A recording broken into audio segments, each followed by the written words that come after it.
앞에 걸려있는 현수막 같이 우리는 다음 주일날 오이커서 초청주의를 지키려고 합니다. 오늘 함께 이남 예배를 드리면서 이 현수막을 보고 또 한 주를 생각하면 어떤 마음이 드십니까? 자연스럽게 드는 첫 번째 마음은 이름 모를, 정체 모를 부담감입니다.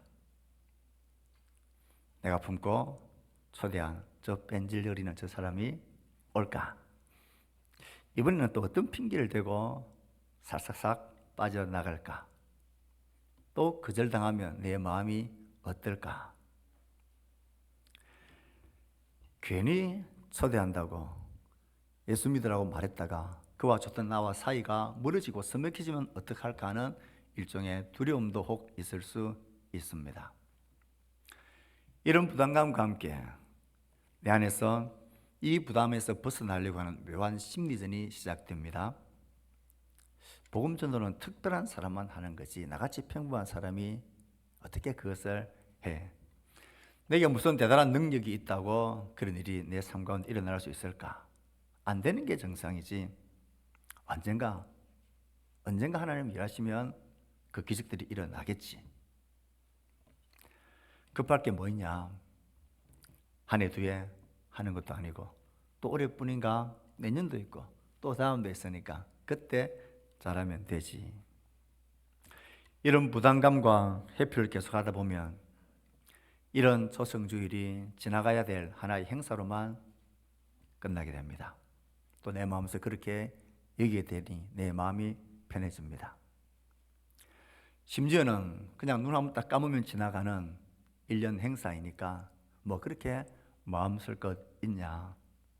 교회라면 다들 하는 거고 다들 그렇게 지나가는 것이니까 눈 한번 꾹 감고 또 지나가면 되지. 뭐 그만이다라는 이런 마음들, 그렇게 내 마음이 혹시 정리되어 있지 않습니까? 저는 오늘 우리가 초청주의를 앞두고 하나님의 말씀을 보면서 우리가 이런 초청주의를 통하여 초대하고 찾아야 될 잃어버린 영혼들보다 이 일을 준비하면서 그들을 찾기 위해서 먼저 찾아야 될, 회복해야 할 잃어버린 우리의 마음들을 이야기하고 싶습니다. 우리의 마음과 태도 가운데 이런 부담감, 묘한 심리적 도피들, 연중 행사로 한번 지나가고 말아야 될 그런 이벤트로 여긴다면 우린 잃어버린 영혼을 찾기 전에 먼저 찾아야 될 잃어버린 마음들이 있습니다. 이 마음이 우리 가운데 찾아지고 회복되지 않는 한 영혼을 구원한 이 일은 나와 별로 상관없는 늘 똑같은 부담감, 핑계, 하나의 행사로만 정리되어지는 그런 일들로 계속 그렇게 머물게 될 것입니다. 먼저 찾아야 할 잃어버린 우리의 마음은 어떤 것일까요? 오늘 본문은 우리에게 이 마음이 무엇인지를 잘 보여주고 있습니다. 오늘 본문에 예수님의 이 비유를 통하여서 너무나 익히 잘 아는 한 마리 잃어버린 양에 대한 비유를 통해서 우리가 먼저 찾고 회복해야 될 잃어버린 목자의 마음, 하나님의 마음은 무엇일까요? 오늘 본문엔 예수님의 비유입니다. 두 종류의 사람이 예수님께 나오는데 참 대조적입니다. 1절에 보면 모든 세리와 죄인들이 말씀을 들으러 가까이 오니, 세리와 죄인들은 누가 뭐래도 그 당시에 가능성 없는 지옥의 불쏘시개라고 되어질 누가 뭐래도 죄인들입니다. 가까이 온다라는 말은 한번 그냥 우연히 가까이 오는 게 아니라 계속해서 반복적으로 기회가 될 때마다 예수님께 가까이 오려고 몸부림치는 그런 모습입니다. 우연히가 아니라 예수님이 어디에 나타났다, 예수님이 어디에 있다 라는 소리가 들리면 들리는 대로 열망을 가지고 예수님께 달려나가는, 간절히 예수님을 찾는 열망, 반복적 그런 뜨거움을 가지고 있는 자들입니다. 반면에 이들을 보는 2절에 대조되는 사람들이 있습니다. 바리새인과 서기관들이 수군거리며 말합니다. 이 사람이 죄인을 영접하고 음식을 같이 먹는다 하더라. 수군거렸다라는 말은 불평한다, 투덜투덜거린다, 원망하다, 아주 못마땅히 여겼다라는 것입니다. 한번 그렇게 말한 게 아니라 그들이 나올 때마다 예수님이 그들을 영접하고 그들과 식사하고 그들을 환영할 때마다 그게 영 못마땅했어. 볼 때마다 투덜거리고 불평거리고 뭔 예수가 메시아가 저런 사람들과 가까이 하냐, 저런 가치 없는 사람, 하나님 나라에 아무 중요치 않은 사람, 그냥 내버려 두어도 거리에 있는 돌멩이 같은 그런 사람들, 뭔 저런 사람들을 저렇게 환영하고 같이 식사를 하면서 교제하는 거야. 이들이 숭그렸다는 모습은 그런 모습입니다. 예수님이 그들을 대하는 마음과 그들이 세례와 죄인들을 대하는 마음이 너무나 달랐습니다. 예수님에게는 그들을 향하여 있는 마음, 하지만 그들에게는 없었던 마음이 무엇일까요? 혹 그들의 마음속에 그들의 모습을 보면서 혹 우리가 잃어버렸던 모습들, 그 모습들을 우리가 확인할 수 있지 않을까요?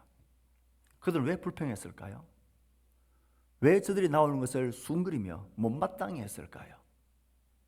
그들의 마음엔 그들을 향한 하나님의 마음이 없었기 때문입니다. 그들은 별로 중요하지 않아. 저들은 별로 가치가 없어. 저들은 저렇게 살다가 죄인으로 살다가 그냥 멸망당해 죽어도 될 괜찮은 존재들이야. 우리가 별로 신경 쓰지 않아도 될 존재들이야. 나와는 별로 상관이 없는 자들이야. 그들 속엔 예수님이 그들을 환영하는 마음이 없었습니다. 그들은 그 마음을 잃어버렸습니다.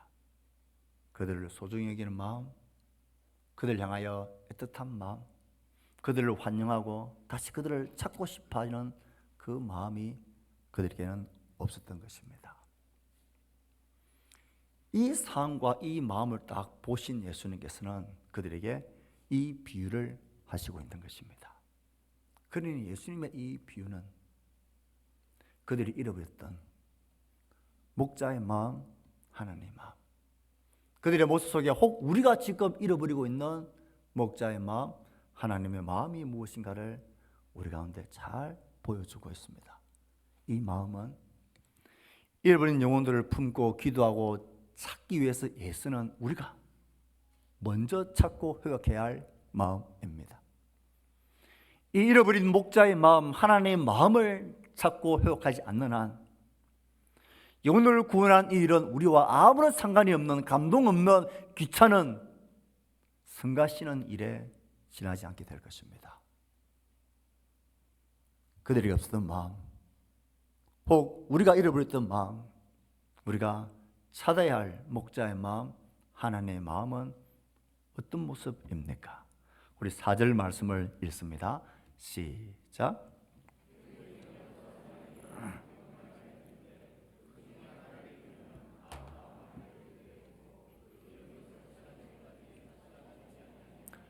목자의 마음, 하나님의 마음, 우리가 반드시 먼저 찾아야 할 마음은 이들의 불쌍하고 비참한 운명을 아는 긍휼의 마음, 이들의 비참한 운명을 아파하는 마음입니다.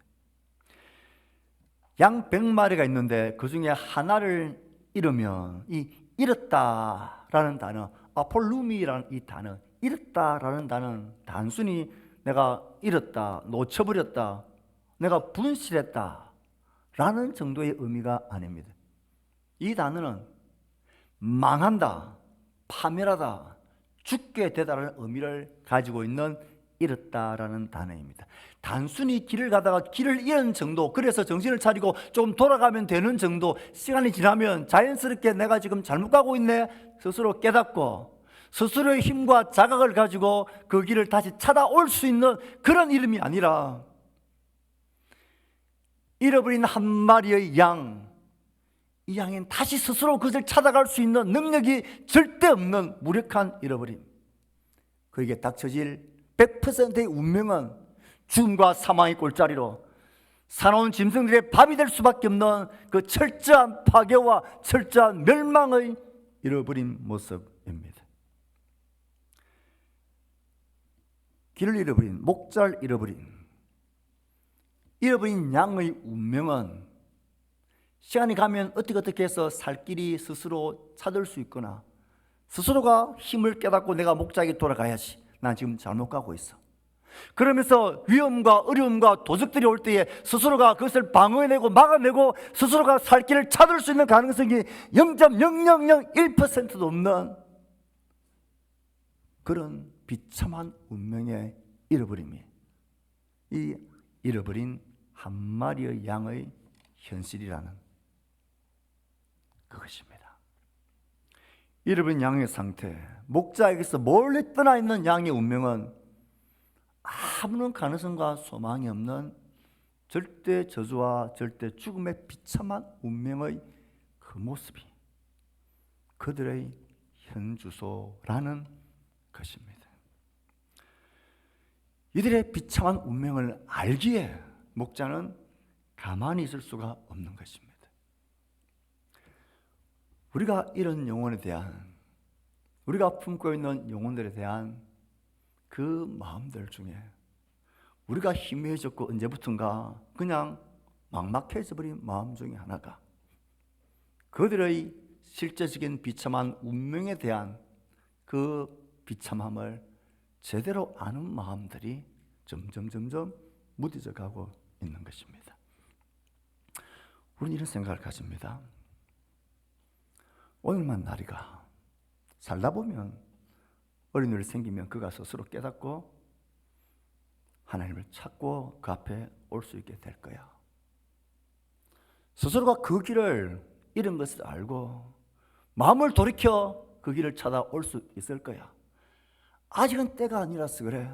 때만 되면 그가 언젠가는 찾고 돌아오게 될 거야.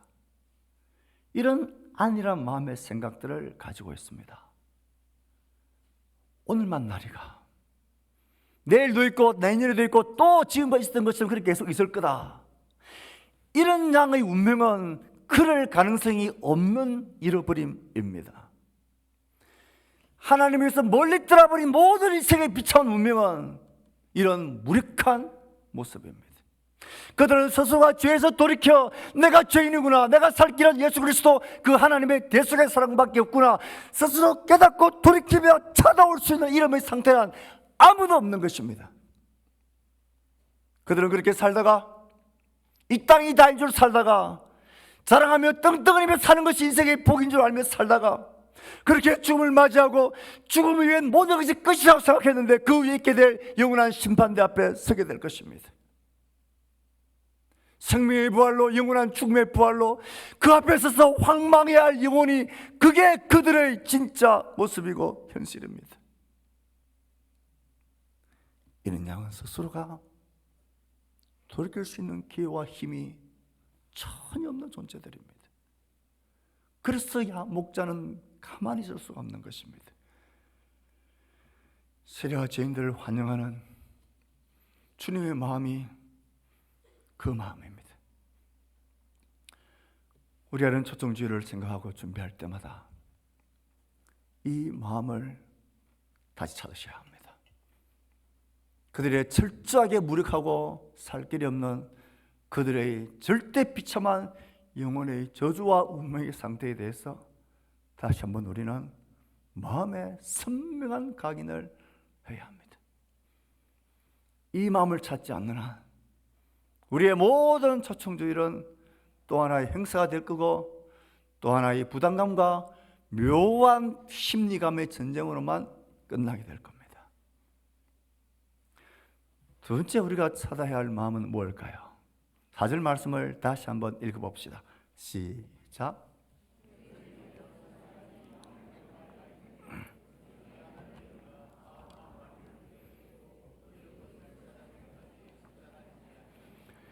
이 양의 비참하고 절대 무력한 운명을 알기에 목자는 찾아놨습니다. 그것만이 살 길이기 때문에 그렇습니다. 언제까지 찾아갑니까? 성경은 찾아내기까지 찾아다니지 않겠느냐. 여기 찾아내기까지란 말은 찾을 때까지 계속 한다는 것입니다. 그 잃어버린 양을 찾을 때까지 절대로 멈추지 않는 열망의 마음입니다. 포기할 수가 없습니다. 이런 양의 비참하고 절대 100%인 그런 운명을 알기에 이 목자는 찾을 때까지 계속해서 찾는 것입니다. 만약에 살 길이 따로 있다면 굳이 이렇게 찾아 나서지 않을 것입니다. 찾아내기까지 찾는다는 것은 찾기 위해 감당해야 할 수고와 애씀과 관심과 방법들, 할 수 있는 것을 아끼지 않고 다 하면서 찾아내는 그런 삶의 모습입니다. 내가 찾아가 볼 수 있는 곳, 내가 찾아가 봐야 할 곳, 누군가가 나에게 힌트를 주는 흔적이 있는 모든 것은 내가 가는 열망의 마음입니다. 그 목자에게도 이런 양을 그렇게까지 찾을 때까지 찾아야 될 그런 이유가 있냐고, 꼭 그렇게 해야 되느냐고 묻는다면 그렇게 하지 말아야 될 많은 이유가 있습니다. 한 마리 정도야 100마리나 있는데 뭐 별 큰 수가 아니지 않느냐. 나도 찾을 만큼, 남들에게 비난받지 않을 만큼, 할 만큼은, 체면처리 만큼은 했으니 이 정도면 됐지 않았느냐. 내가 뭐 열심히 안 했냐, 내가 뭐 안 찾아봤냐, 어디 다 가봤다는 것입니다. 이 정도 애를 쓰고 찾아봤으면 이제 내 책임이 아니라 잃어버린 지 못남의 책임이라는 이런 말 할 만하죠. 찾아내기까지 찾아다니는 목자의 모습 속에 잃어버린 영혼을 향한 하나님의 마음이 고스란히 들어있습니다. 나는 나의 잃어버린 영혼들을 포기할 수 없다라는 하나님의 열망의 마음입니다. 그 영혼들을 향한 하나님의 집요함과 지속적인 구원에 관한 열망이 이 모습 속에 있습니다. 찾아내기까지 찾아낸다라는 이 마음, 이 모습은 귀찮음과 불편함과 다소간의 부담감이란 것 때문에 관심 가져서 않아도 되는 그런 정도의 성질의 일이 아니라는 것을 우리에게 강력하게 도전해 줍니다. 우리가 얼마나 할 일이 많고 바쁘고 분주합니까? 꼭 그렇게 찾아내기까지 찾아다니는 그런 열심을 누구나 해야 된다라는 그 마음에 대한 여러 가지 핑계거리는 얼마든지 있습니다.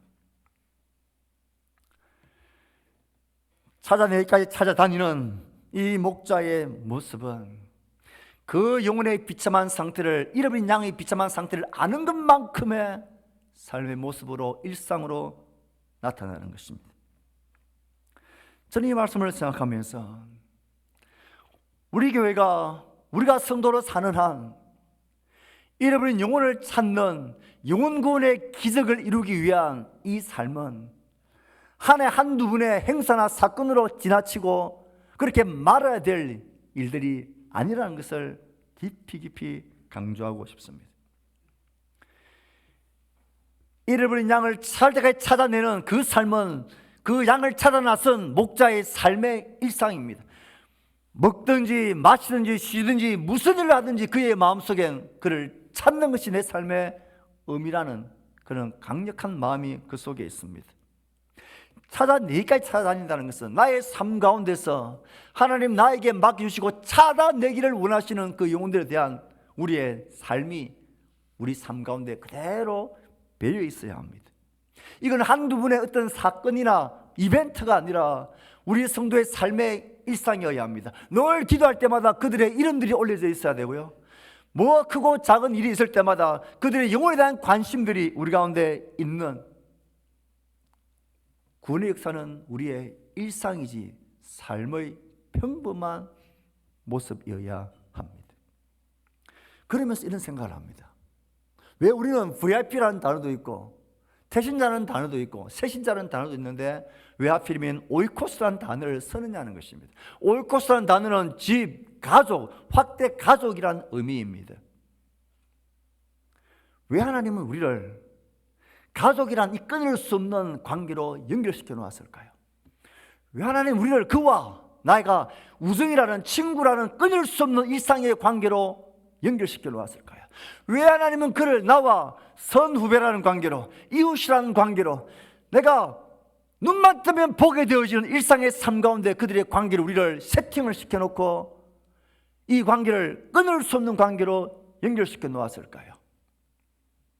그들을 향한 우리의 삶이, 찾음이 너의 삶의 일상이다. 그것이 일상이다라는 것입니다. 어느 부모가 자녀의 관계의 끈을 끊을 수 있습니까? 포기할 수 있을까요? 어느 누가 형제 자매라는 끈을 포기하고 그 삶을 끝낼 수 있을까요? 어느 누가 친구란 그 끊을 수 없는 관계의 끈을 끊어버리고 홀로 살 수 있을까요? 그래서 하나님은 우리를 오이코스라는 관계로 이끌어 오신 것 아닐까요? 그래서 너만큼은 포기하지 말라고, 너만큼은 그를 찾는 일에 너의 삶이 되고 일상이 되라고. 그래서 하나님은 부모와 자식이라는 관계로, 그래서 하나님은 형제라는 관계로, 그래서 하나님은 우리의 우정을 나누는 친구라는 관계의 끈으로 우리를 연결시켜 놓은 것 아닐까요? 너의 삶이 있는 그때까지 찾아내기까지 찾는 이 삶이 너의 일상이 되라는 이 하나님의 열망의 마음이 우리 가운데 찾아져야 합니다. 그래야만 이 복음 전도와 영혼 구원의 일들이 하나의 그냥 부담이나 지나치는 핑계거리로 끝낼 그런 행사가 되지 않을 수가 있는 것입니다. 마지막 세 번째로, 우리가 잃어버린 영혼을 찾기 위해서 먼저 우리 속에 찾아야 될 목자의 마음, 하나님의 마음은 뭘까요? 5절 말씀을 읽습니다. 시작. 또 찾아낸 저 즐거워 어깨에 메고. 찾을 때까지 찾았으니까 찾은 것입니다. 그 건동의 목자들은 잃어버린 양을 찾을 때에 산채로 찾든지 아니면 그 짐승에 뜯긴 채 그의 뼈와 가죽만 남으면 그 사체로 찾든지 찾아내야 찾음이 끝이 납니다. 산채로 그를 찾았다면 찾아낸 적 즐거워 어깨에 맨다 그랬습니다. 이 즐거워 어깨에 맨다, 어깨에 맨다라는 것은 너무나 귀하게 여기고 보호하는 그런 모습이죠. 즐거워한다라는 이 단어는 기뻐하면서라는 뜻입니다. 기뻐한다는 것입니다. 그런데 여기서 기뻐한다, 즐거워한다는 이 단어는 그냥 잠잠히 것이 미소를 띠는 그런 기쁨, 즐거움이 아닙니다. 이 단어의 원어를 보면 이 기뻐하는데 어떤 기쁨이냐? 감정이 폭발하는 기쁨입니다. 폭발하는 기쁨. 양을 찾기 전과 찾은 후의 감정의 변화가 너무나 대조되어지는 것입니다. 6절은 이렇습니다. 집에 와서 그 벗과 이웃을 불러 모으고 말하되 나와 함께 즐기자. 나 이런 양을 찾아내었노라 하리라. 이 폭발하는 기쁨으로 즐거워하는 것입니다. 그리고 나와 함께 즐기자. 이 즐기자는 단어는 즐길래? 올래? 오면 좋을 텐데? 즐기는 게 당연한 거 아니야? 이런 단어가 아닙니다. 나와 함께 즐기자라는 단어는 나와 함께 즐겨라라는 명령으로 되어져 있습니다. 그 폭발하는 기쁨에 너희들 모두 다 오라는 것입니다. 이 기쁨을 함께 기뻐하라는 하늘의 초대고 하늘의 명령입니다. 이 폭발하는 기쁨이 너무 벅차서 수지에도 맞지 않는 한 마리 찾았는데 잔치를 벌이려면 얼마나 많은 경비가 지출됩니까? 한 마리보다 훨씬 이상의 경비가 지출될 건데도 이런 잔치를 벌이는 이유는 이 기쁨이 폭발하는 기쁨이고, 이 찾은 기쁨이 너무나 커서 그들 향하여 명령하고 명령해서 함께 즐거워하자, 이 공동체의 기쁨으로 우리가 삼아라는 하늘의 명령입니다. 사랑하는 성도 여러분, 왜 하나님이 이렇게 우리에게 폭발하는 기쁨을 말하시고 이 기쁨을 함께 하라고 명령하실까요? 그 기쁨이 벅차기 때문입니다. 찾은 기쁨이 너무나 놀랍기 때문입니다.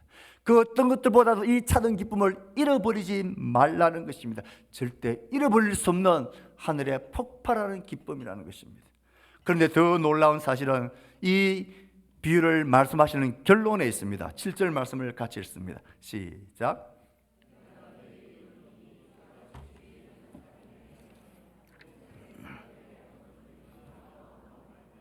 기뻐하는 것보다 더하리라. 땅에서 한 마리의 잃어버린 양의 비참한 운명을 알고 살 때까지 찾는 그 목자의 열망의 마음을 가지고 찾아내면 폭발하는 기쁨이 있어서 이 기쁨을 명령하며 함께 하라고 명령하는 이 기쁨인데, 이 기쁨보다 하늘의 기쁨은 더 크다는 것입니다. 회개할 것이 없는 99명은 어떤 사람입니까? 마치 세리와 죄인들이 나온 걸 보고 못마땅히 여기며 저 영혼들은 별로 귀한 것도 아니야, 뭐 저렇게 살다가 그 인생 그냥 자기 책임대로 끝나면 그냥 끝나는 거지 라고 원망했던, 불평하고 수군거렸던 그들의 모습입니다. 그들 99명보다도 한 마리의 양, 세리와 죄인 같은 영혼이 하나님께로 돌아와 찾아짐을 당하는 게 훨씬 크다는 것입니다. 기뻐하는 것보다 더하리라. 이 더한다라는 단어는 한번 비교해 보니까 조금 더 우울하고 조금 더 크다는 정도가 아닙니다. 비교해 보니까 더 크다는 게 아니라 이건 비교 불가의 더라는 뜻입니다. 도무지 비교할 수 없는, 비교할 수 없는 더 큰 기쁨이 하늘에 있다는 것입니다. 그러니 한 영혼을 찾아내는 그 목자의 기쁨, 하나님 아버지의 마음의 기쁨이 얼마나 큰가를 이 비유는 우리에게 말합니다. 잃어버린 양을 찾은 그 기쁨이 폭발하는 기쁨이었는데, 그 폭발하는 기쁨과는 비교가 되지 않는 하늘의 놀라운 기쁨이 하늘 아버지의 마음에 있다는 것입니다. 표현을 한다면 땅에서의 이런 양을 찾은 기쁨, 폭발하는 기쁨은 다이너마이트의 그 강력한 폭발의 기쁨이라 할 수 있습니다.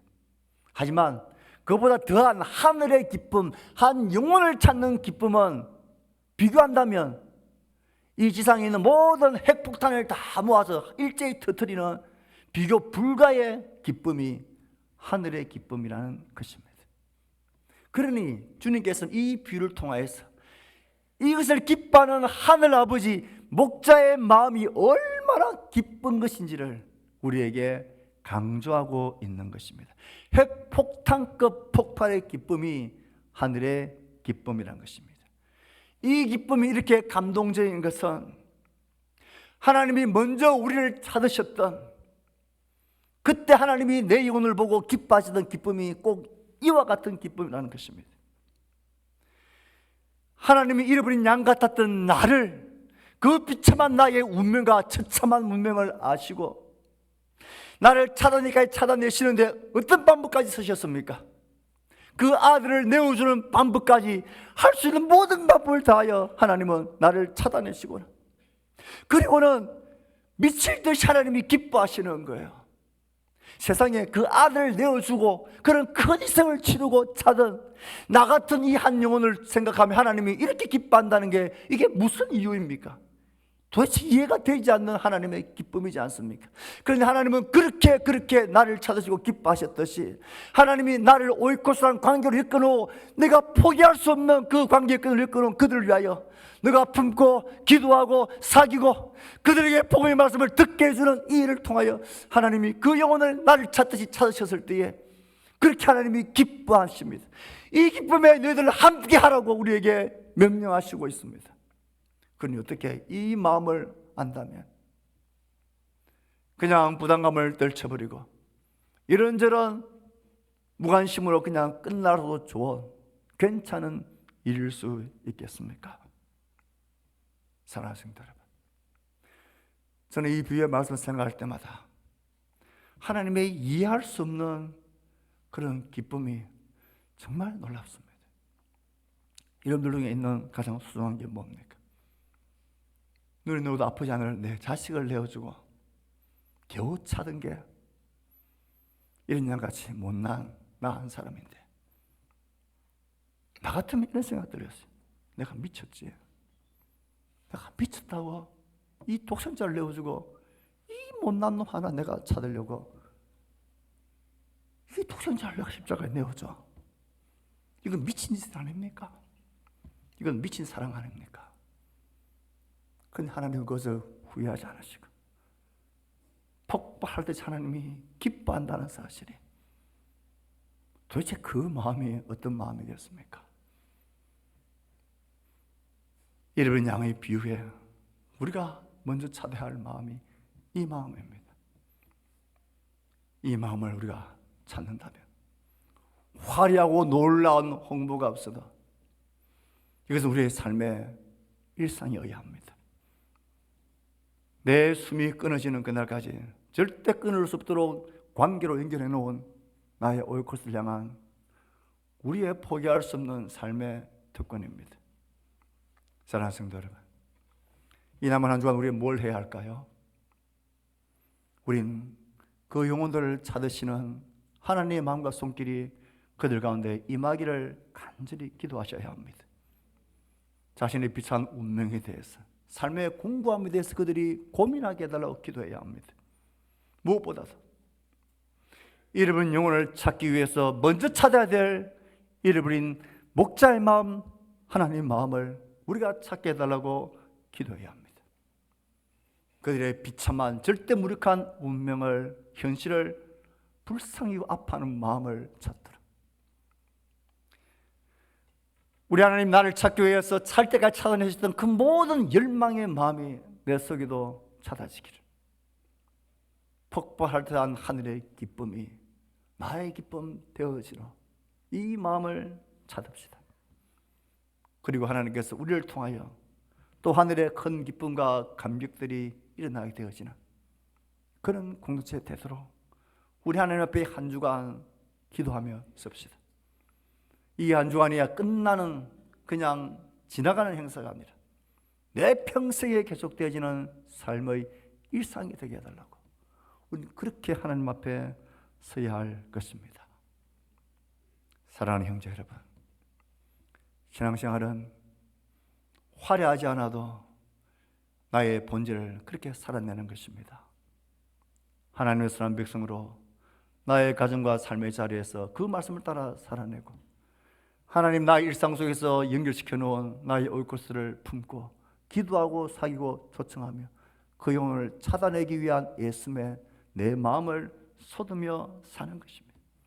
그리고 공동체를 통하여 예수를 백성들이 우리 가운데 일어나는 기쁨을 누리는 것입니다. 내가 예수를 잘 믿는 사람이 되는 거고, 나를 통하여 예수를 알고 예수를 믿는 사람이 생겨나간 이 일이 우리의 삶에 도도하게 흐르는 믿음의 강이 되어야 합니다. 저는 우리 공동체가 그런 하나님의 마음으로 가득 채워지고, 그래서 우리의 삶이 그렇게 결정되어지는 믿음의 삶, 행복한 천국의 공동체가 되기를 진심으로 축복합니다. 하나님 우리에게 오이코스로 연결해온 이 관계의 끈들이 그날 이 끈으로 서로 연결되어져서 하나님 앞에서 영원히 함께 살게 되는 이 복이 우리 가운데 가득하게 되기를 주의 말씀으로 축복합니다.